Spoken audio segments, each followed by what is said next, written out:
ఈ సమాజంలో మనుషులు ఎంత దరిద్రంగా ఉన్నారంటే, మనం దేవుడి దయ వల్ల అన్ని రకాలుగా బాగున్నా గూడా, అరె! వీళ్ళు మనకు నచ్చినట్లు ఎందుకు లేరు అని వంకలు పెడుతున్నారు.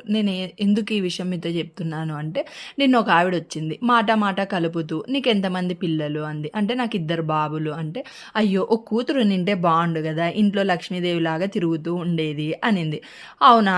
ఏమో ఆంటీ ఇవ్వలేదు దేవుడు మనం ఏం చేశాము అన్నా. అంటే, సరేలే అని మళ్ళీ రోజుసేపుకి అలా మాటలు కలిపా.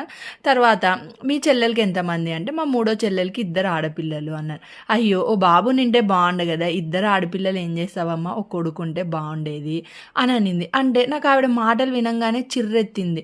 దేవుడు పిల్లలు లేనోళ్ళు పిల్లలు లేరో దేవుడా మొర్రో అని మొత్తుకుంటుంటే, ఏదో దేవుడిచ్చిన సంతానంలో మళ్ళా ఆడపిల్లలుంటే బావుండు, మగ పిల్లోడు ఉనింటే బావుండు అని వంకలెతుకుతున్నారు. ఇంత దరిద్రంగా ఉంది గదా ఈ సమాజము. నాకైతే పిచ్చ కోపమొచ్చింది ఆమె మీద. ఏమంటే పెద్దావిడ కాబట్టి నేనేమనలేకపోయినా.